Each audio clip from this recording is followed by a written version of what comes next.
Good day, everyone. Hi. There we are.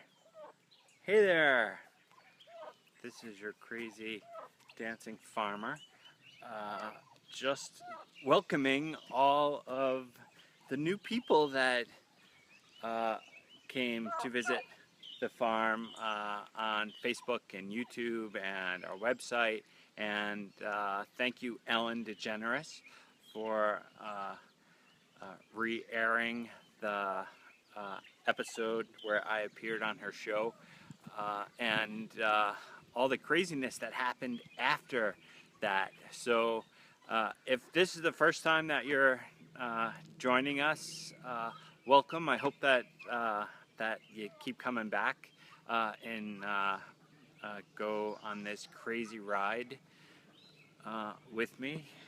So to give you just a quick recap, 6 months ago I did that crazy video in the barn in the dead of winter, and it ended up by going viral, and that's when I decided to turn my Facebook page into a public page.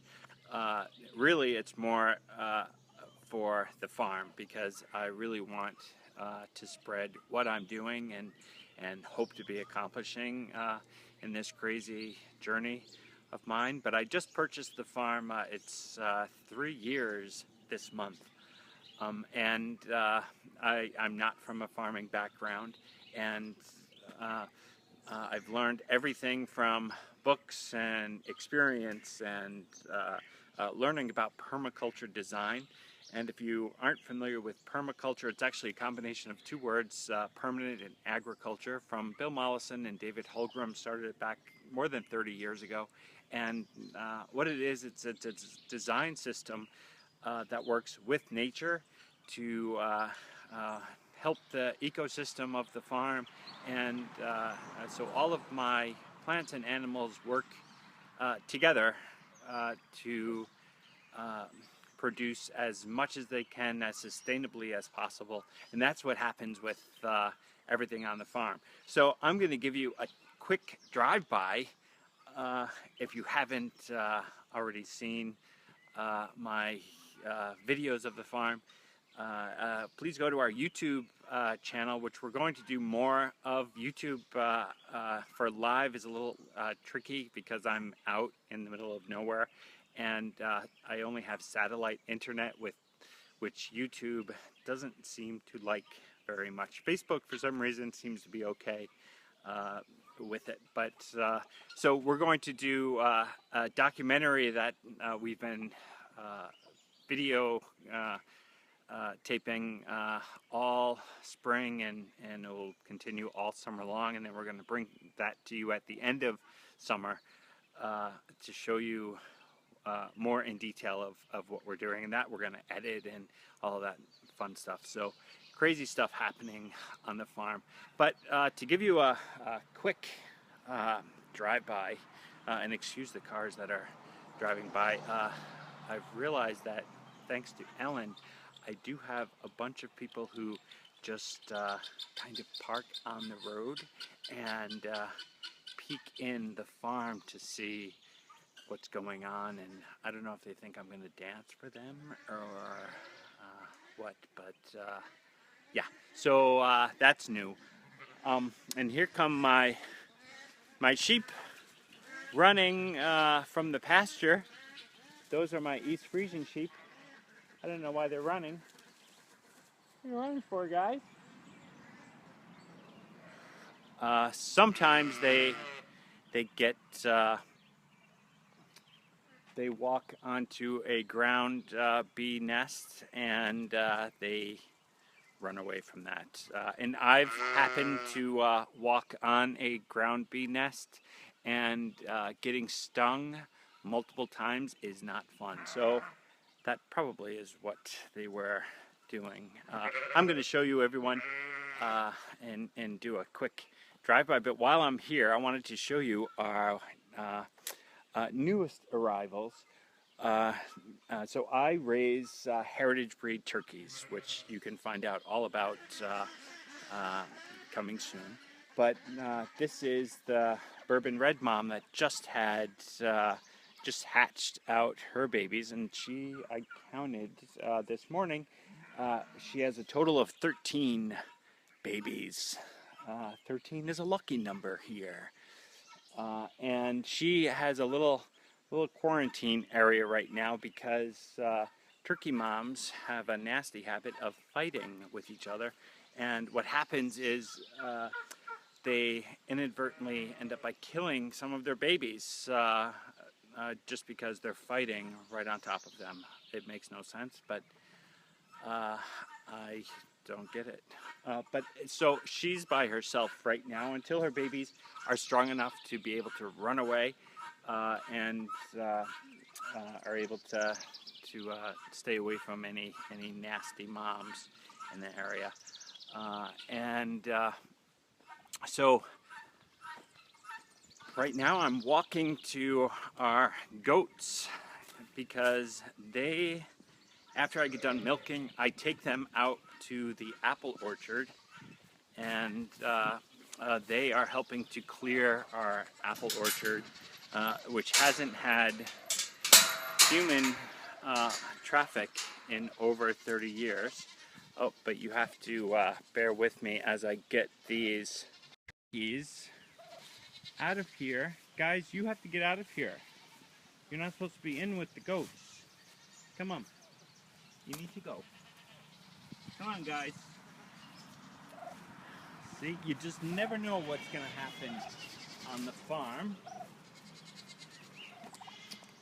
I'm going to turn you around, and I'll show you what I do actually to keep the turkeys separate.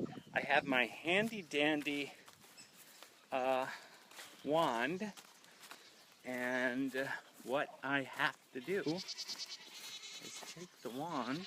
Come on, guys, let's go and get them. Come on, let's go, come on.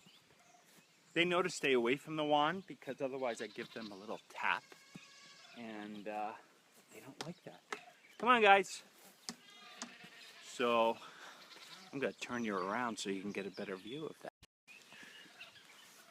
Come on, guys, let's go. So they're actually in with the goats where they don't belong. Come on, guys.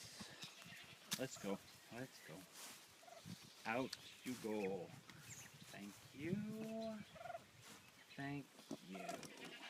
All right. And so they're out. They're my older turkey hatchlings. And their moms they all can fly. Turkeys, heritage breed turkeys can actually fly after just 2 weeks after hatching, just like wild turkeys. So I need to clip their feathers on one side of their wings, and that prevents them from flying. All right, I'm switch it back around again. So, all right, now we can go back to what we were doing, which is taking our goats out to the apple orchard. And this is something that I do every day. And so I'll give you a little introduction. Come on, babies. Come on, Missy May. So they do follow me, and they follow our volunteer shepherds. And what we do is we take them to the best location in the orchard that we want to be cleared. And so here are my goats, and you'll see Hudson over there who's joining us. Hutz! Oh, it's Mo. Sorry, Mo. Come here, Mo. Come here, Mo. He'll come back. So Mo is our livestock guardian dog. He's a Great Pyrenees, and he watches over all of the goats and sheep. I have Mohawk and Hudson are 2 Great Pyrenees, and they're named after our local rivers here in upstate. And I have Nigerian dwarf goats and Nubian cross goats. So the Nigerian dwarf goats have the highest butter fat. It's great for making things like cheeses, yogurts, kefir, and custards, all of that fun stuff. So that's where Buddha gets all of the energy from. That's why I get a Buddha belly at the end of the season, because I'm not doing as much work and I have all of this great, rich, fatty milk to make great, crazy stuff with. So here's some of the clearing that we do. So our farm hands, what they do is they actually pile all the brush after the goats and sheep eat all of the green off of the brush. Then we pile it up, and at some point maybe we should have a bonfire party. That could be fun, something to think about. And this is them. So we had 16 babies this year, and we have 2 moms that are still expecting. They're due towards the end of this month. And if you look back on some of the Facebook posts, you see some of the babies being born live. And we posted that on our Facebook page. And yeah, so what I'm hoping to accomplish with sharing all of this info with you guys is hopefully you guys will help me promote our motto, which is changing the world one meal at a time. And my goal is to have all of us think more about where our food comes from. And my ultimate dream is to be able to have a full farm-to-table product line.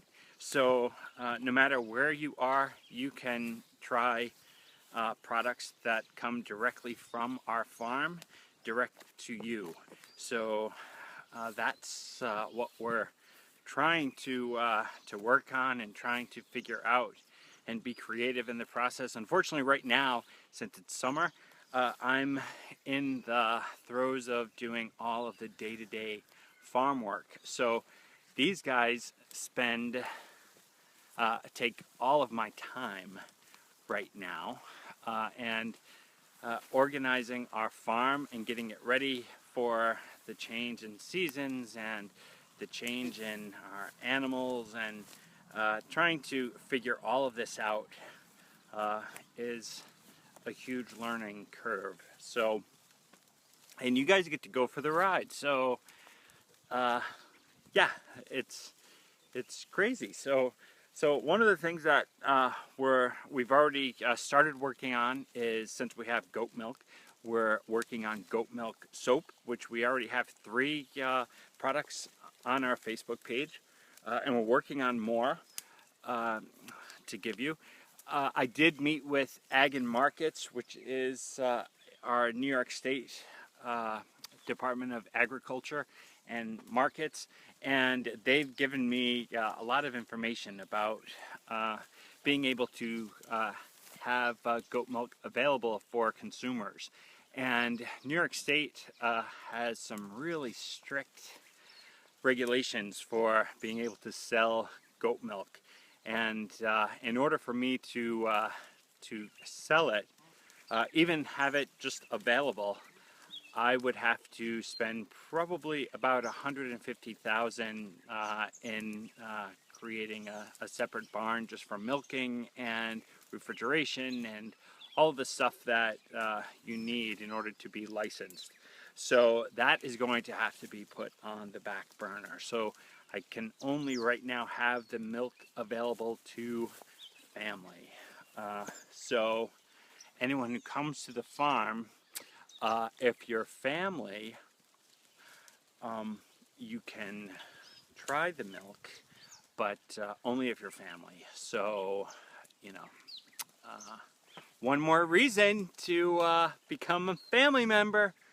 Yeah. So that's what I plan on. What I'm really interested in doing is bringing back the family farm.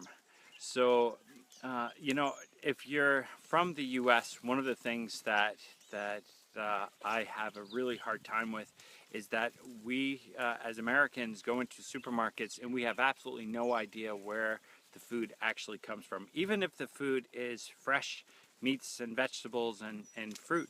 And if you ask anyone in supermarkets, like the butcher or anyone, they can't tell you where that food actually came from, where those animals actually were raised. And now USDA allowing meats to come from other countries, I'm starting to think that we need to pay more attention to where our food comes from. So that's what that was my motivation to having this farm. I stopped eating any meats that came from the supermarket, and I will only eat meats that either came from a local farm or came from our own farm. So our heritage breed turkeys do go to freezer camp. I know that's hard for some of you uh, to realize, but my way of looking at it is that even though I love all of my animals deserve the same respect as the animals that are going to be in supermarkets. And I can't, in all consciousness, say that I want to raise my animals to be a certain way for you to consume, but then I would consume meats that were raised in a way that I couldn't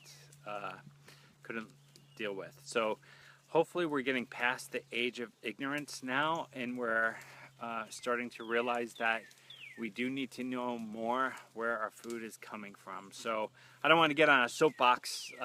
You guys can do your own research on all of that stuff and where your food is coming from. But my thing is that rather than trying to change everything that we do and try to be on this, we have to be perfect. No, that's impossible. I still eat junk food. I still will. In fact, last summer, one thing that was a big joke was that I was so stressed last summer because I had just so much going on. My diet consisted of nothing but frozen pizza. And I was telling everyone that I'm the biggest hypocrite because I'm telling everyone you have to eat farm fresh. And I was so stressed that I had just enough time to pop a frozen pizza in the little oven, and that was my meal. So instead, I hope that I think we all can change just one thing. If maybe you have one vegetable that you got from a farmer's market or from a farm stand, or you just know where that one side dish came from, we could change the world just from doing that. Buy farm fresh eggs from a local farm. Buy anything that's local or something that you know where it came from. And if it's meats, know how those animals were raised. I'm an animal lover, so the idea that any animal is being treated cruel at all, we really need to change. Here in the U.S., I don't know how it is in other countries, but here in the U.S., we have a kind of a double standard. We think that our pets, like our dogs, cats, and any animal that you consider a pet, we give them the best treatment, the best care, the best food, everything that we could possibly do for these animals. But the animals that are actually sustaining our life, we treat like garbage. We feed them garbage, we have them live in garbage, and those are the animals that, in my opinion, I think we should be treating better than our pets. I have pets, and they're spoiled, but our farm animals should be spoiled too, and that's how family farms were originally. family farms originally treated all of their animals like they were members of the family, and everyone was sad when those animals went to freezer camp. So that's what I'm hoping that I can bring back uh, and have that become fashionable again. So that's one of the things that, and this is the first time that I'm going to be public about my animals when they go to the processor. I personally can't kill any of my animals. I have a hard time killing anything, but I do send them to a humane processor, which is actually a certification now to be a humane processor. So they have the best life, and like Joel Salatin says, uh, uh, our animals have the best life ever, and they have one bad day. And imagine if we all could have a life like that. Gosh. And my thing that I tell all of our visitors that come to the farm is I want vegetarians and vegans to feel just as comfortable being on my farm as people who eat nothing but meat, because I want you to see how my animals are treated and how I think all animals should be treated. So hopefully this will be received kindly by you vegetarians and vegans. I have friends and family who are vegetarians and vegans, and even though they do not have anything to do with meats, they can accept this alternative farming for people who do eat meats, and that's what I'm hoping anyway. So anyway, I don't want to get on my soapbox, especially since you guys, some of you guys, are just following me after yesterday. So anyway, so that's what we're doing here on the farm, and after living in New York for 26 years, one of the things that I realized was that um, ag tourism is a huge business now, because you can't go to so many farms now. So kids have no idea where their food is coming from, and most farms, especially if they're industrial or factory farms, they don't allow visitors for good reason. But I do want visitors. So on our website, you can reserve a farm tour. The farm tours are 90 minutes, and I give you a quick rundown of what permaculture design is and how we use nature to run our farm. And contrary to what industrial farming does, which they try to exclude nature, we welcome nature. So you'll see a bunch of videos of nature on the farm, and it's a very fine balance of trying to use nature and welcome all nature, at the same time protecting our animals and our environment, and keeping a nice balance between all of that. So that's what we're doing here on the farm.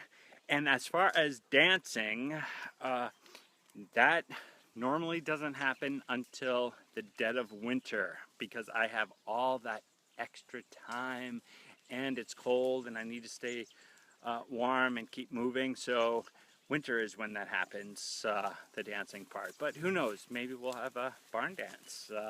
I have no idea what I'm doing. So you'll realize that if you are just following me now.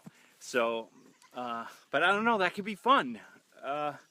Realizing that this city person has become a farmer. Yeah, so thank you everyone who has been following me since the beginning of this, back This all started in January. And for all of you people who are new, welcome to the madness of the dancing farm. And you will see a lot of madness happening as the season progresses, and yeah, so crazy. So I'm going to take these guys further into our apple orchard and have my little lunch break. And I want to say thank you, love you guys, and I hope to see you all here. Bye.